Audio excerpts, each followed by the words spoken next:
Alright, it is Tuesday, April 11th. However, we're not going in game just yet. What I want to talk about, just like in the previous video, is importance of real life information. Like, you need to get accurate numbers to begin with before you can even attempt to make something. You have to be sure that what you're making, you get accurate information on that. Having multiple links from multiple places is good enough. However, I was searching yesterday and I found this website called GM Heritage Center, and when you go in here, you click on archive, then you scroll down and you go to vehicle information kits, and it will take you to this page. And right here, this is the mother load of information. Freaking believable. I'll show you in a minute. We got all types of Cadillacs, all the way from 1902 and into the 70s. We got Chevy trucks, a huge selection of truck data, and then all the separate models like Corvette, Nova, Chevelle, everything that we need. So here's our Camaro, and we got all the way from 1967 into 2002. Then what else? We got trucks, we got so much stuff. And let me show you how all this thing looks. When you click on one of those, it'll take you to one of the pages looking like this, and it's a PDF file with about 200 pages of data. Let me show you the Camaro PDF that I found right here, 1967 Camaro, and it's got every single option, every single molding, trim option, radio, no radio, transmissions, engine options, differential ratios. It's got all the specifications right there with serial numbers. Like right off the bat, if you look right here, we could already see cubic inch displacements from 230 and on to 396. We already have all the engine options available for the year right here, so we could do our research starting from, like, the first page. And it has the block number as well. Like, this engine is called L22 and this one is called L35, so you can go on Wikipedia and start searching L35 engine, blah blah blah. It also shows if it's an optional one, what kind of transmission, what kind of carburetor it came with, and we go on and on and on. Some of it is not useful information, such as like seat belts, instrumental cluster, like all the accessories and blah blah blah, but some of it relates to tires. For example, right here we got our width and our 14-inch diameter dimensions right there. We know how tall is the wheel and how wide it is. Right off the bat, few pages, dimensions and weights.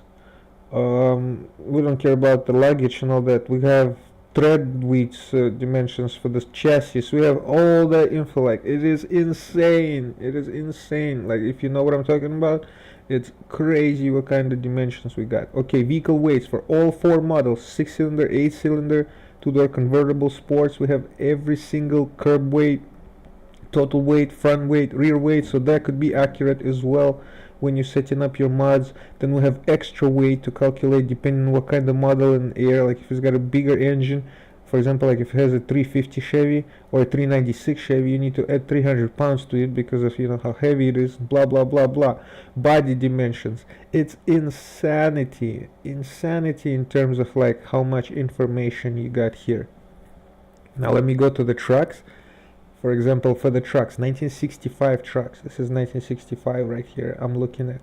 We got the list of our engines right away, right off the bat. Look, every single engine available with all the models and series and numbers.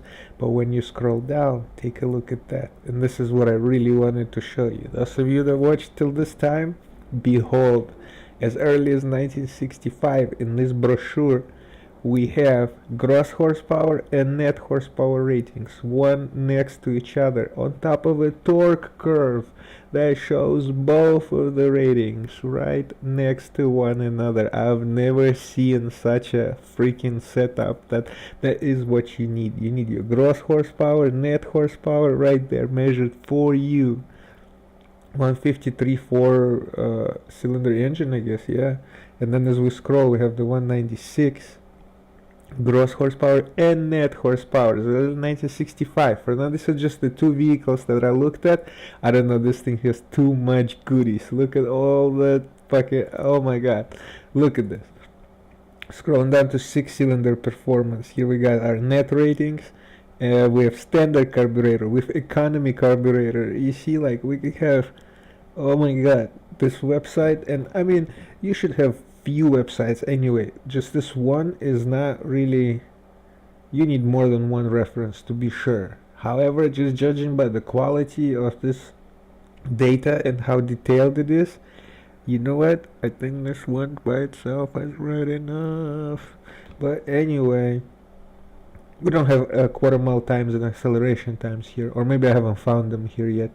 But anyway, gross horsepower and net horsepower on top of, take a look at this, gross torque and net torque. Where the fuck are they gonna show you the net torque? Like, good luck looking for that number. And here it is, next to the gross torque, so you can see the difference. You can do the average, you can do your calculation. It is insane. Scrolling down more to the 6 cylinders, and then it talks about the cylinder head and valves and yada yada yada, everything. Here I'm talking about, we got everything. 6-cylinder engine dimensions, up to bearings, camshaft specifications, carburetor type. Like, I don't even know what to tell you guys. It's got too much info, too much good stuff. Look at all of that. V8s, we got a 283. Remember, I could not find the 283 ratings in net. Dun dun dun dun dun. Take a look at that. Gross horsepower, net horsepower, gross horsepower, torque, net torque for the 283. And this is 1965. I'm gonna look up, you know, the proper, what was it, 1967 I believe the Camaro came with, because there's a little bit higher rating than this. But anyway, gross torque, net torque, found, complete, done. This is for the 283. The reason I chose the 307, because it was made in 1971, and I could have a rating of both net and gross horsepower. But right here, GM Heritage Center, guys, it's got all the info, all the torquers. What else I wanted to show you? The 327s, net horsepower, gross horsepower. Again, for this one, the 300 horsepower L74 is not rated in net horsepower. You see right here? Yeah, L30 does. L74 doesn't have any net power. I don't know why they did it. You see, they didn't measure it in net for some reason. So it's not perfect, but we got, oh my god, like, just the 427, you see, I mean 327, 350 horsepower. See, it has no net ratings. Maybe they didn't want to spoil the ratings or whatever, you know. Anyway, we have the 348 V8 performance with net and gross, and we have the 409 with gross and net horsepower. Now I'm gonna go and research more and more into the Camaro part and see if we can find the 302 Z28 proper real numbers from the brochure. Maybe in both net and gross. That would be awesome. But for now, guys, GM Heritage Center. I don't know what else to say. All the info on all the Chevys to the freaking, like, I don't know what to say. I just don't know what to say. This is amazing. Like, this is done. I'm gonna close it on this. Applause to GM Heritage Center for uploading all these goodies. Like, this is unseen of to find like this type of info for free with all the carb type, all this blah blah yada yada yada. It's insane. Anyway, I will stop the video here and stay tuned for more. This is just, it's a mile step in terms of finding info on shit. There you go. I'm gonna kill it right here and see you guys later.